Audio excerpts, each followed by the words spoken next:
മല്ലു ഫുട്ബോളിന്റെ മറ്റൊരു വീഡിയോയിലേക്ക് എല്ലാവർക്കും സ്വാഗതം. അപ്പൊ നമ്മൾ ഇന്ന് ഡിസ്കസ് ചെയ്യാൻ പോകുന്നത് ഫിഫ വേൾഡ് കപ്പ് രണ്ടാമത്തെ സെമി ഫൈനൽ മത്സരത്തെ കുറിച്ചാണ്. കഴിഞ്ഞ ദിവസം ചെൽസിയുടെ മാച്ച് ഉണ്ടായിരുന്നു, പക്ഷെ എനിക്കത് കാണാൻ പറ്റിയില്ല. ചെൽസി 2-0 വിജയിച്ചുകൊണ്ട് ഫൈനലിലേക്ക് എത്തിയിട്ടുണ്ട്. എനിക്ക് തോന്നുന്നു പുതുതായിട്ട് സൈൻ ചെയ്ത് കൊണ്ടുവന്ന ജാവോ പെഡ്രോ വന്നു. ഇൻസ്റ്റന്റ് ആയിട്ടുള്ള ഒരു ഇമ്പാക്റ്റ് ആണ് നമ്മൾ കണ്ടത്. 2 ഗോളുകൾ അടിച്ചുകൊണ്ട് ചെൽസിയെ വിജയത്തിലേക്ക് എത്തിക്കാൻ ജാവോ പെഡ്രോന് കഴിഞ്ഞു എന്ന് പറയേണ്ടി വരും.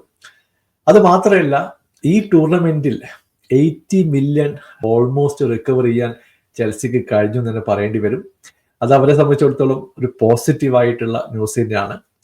ഇന്ന് നടന്ന മത്സരത്തിൽ PSG-യും റയൽ മാഡ്രിഡുമാണ് ഏറ്റുമുട്ടിയത്. പക്ഷേ PSG-യുടെ ഫുൾ ഡോമിനേഷൻ ആണ് ഈ മാച്ചിൽ നമ്മൾ കണ്ടത്. റയലിനെ പഞ്ഞി കിട്ടു എന്ന് തന്നെ പറയണം. കാരണം 4-0 ഒരു വലിയ പരാജയം തന്നെയാണ് റയലിൽ നിന്ന് നേരിടേണ്ടി വന്നിട്ടുള്ളത്.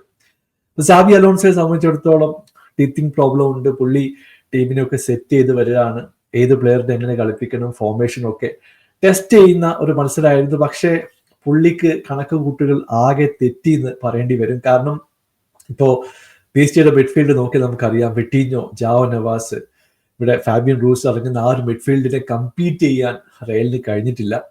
ഇന്ന് ബെല്ലിംഗാം, ചൗമേനി, ഗൂലർ ഇവരടങ്ങുന്ന ഒരു മിഡ്ഫീൽഡാണ് റയലിന് വേണ്ടിയിട്ട് ഇറങ്ങിയിട്ടുള്ളത്. പക്ഷെ അത് തീരെ വർക്കൗട്ട് ആയില്ല. പിന്നെ ഓരോ പ്ലേയേഴ്സിന് ഇപ്പൊ ഗാർസിയെ അക്കോമഡേറ്റ് ചെയ്യാൻ വേണ്ടിയിട്ട് ചെറിയ ചേഞ്ചസുകളൊക്കെ റയൽ കൊണ്ടുവന്നു. അതും പാളിപ്പോയി എന്ന് പറയേണ്ടി വരും. റോഡ്രിഗോ ബെഞ്ചിലിരിക്കുന്നുണ്ടായിരുന്നു. പുള്ളിക്കാണെങ്കിൽ കഴിഞ്ഞ കുറെ മത്സരങ്ങളായിട്ട് മത്സരം കിട്ടുന്നില്ല. ഇങ്ങനെ ഒരുപാട് പ്രശ്നങ്ങളിലൂടെയാണ് റയൽ ഈ മത്സരത്തിൽ മുമ്പോട്ട് പോയിട്ടുള്ളത്.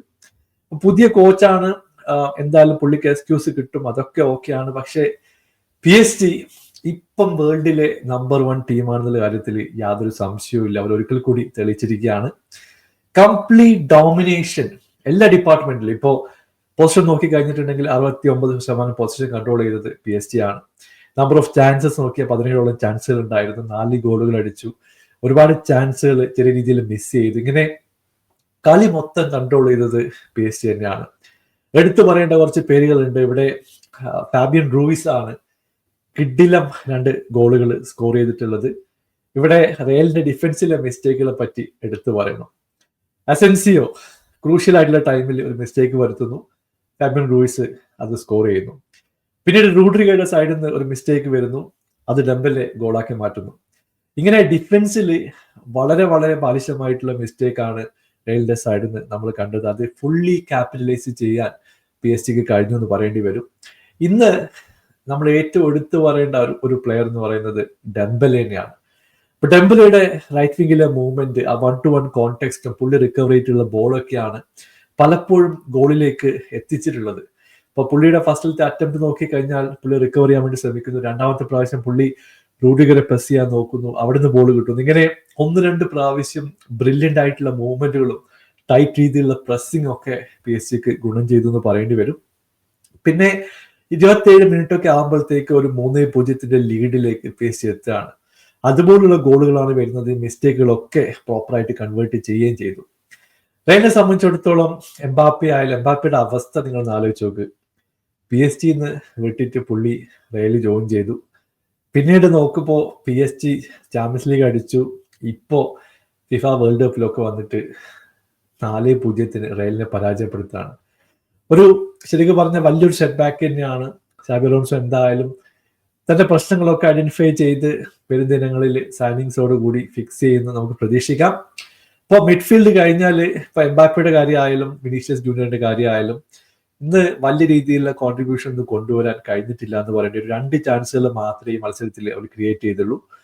അതിൽ ഒരു ഹാഫ് ചാൻസ് മാറ്റി നിർത്തി കഴിഞ്ഞിട്ടുണ്ടെങ്കിൽ ബാക്കിയൊക്കെ ഒരു പ്രഡിക്റ്റബിൾ ആയിട്ടുള്ള മൂവ്മെന്റ് ആണ് റയലിന്റെ സൈഡിൽ നിന്ന് കണ്ടത്. മറുവശത്ത് വിട്ടീഞ്ഞയുടെ കാര്യം എടുത്ത് പറയുന്നത് എന്നാ പ്ലെയർ ആണ് പുള്ളി.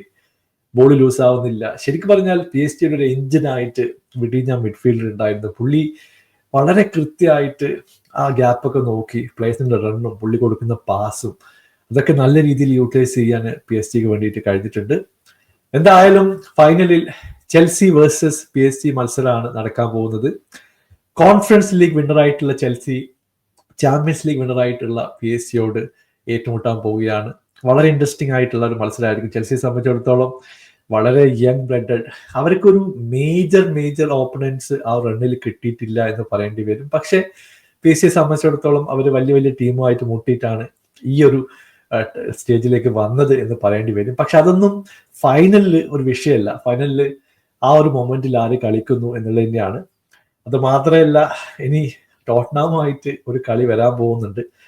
ആ മത്സരമൊക്കെ എന്താവോ എന്തോ. കാരണം ഈ PSG ടോട്ടനാമിന്റെ അടുത്ത് പോയി കഴിഞ്ഞിട്ടുണ്ടെങ്കിൽ നമ്മളെ എത്ര ഗോളിന് അടിച്ചിടുന്നുള്ള കാര്യം മാത്രമേ ഇനി ആലോചിക്കേണ്ട കാര്യമുള്ളൂ. കാരണം നമുക്ക് പുതിയ കോച്ചാണ്, പ്ലേയേഴ്സ് ആരും സെറ്റ് ചെയ്തിട്ടില്ല. പക്ഷെ ഒരു ഗുഡ് ന്യൂസ് വന്നിട്ടുള്ളത് മുഹമ്മദ് കുഡൂസിനെ നമ്മൾ സൈൻ ചെയ്തിട്ടുണ്ട്. 55 മില്യൺ ആ ഡീൽ ഓക്കെയാണ്.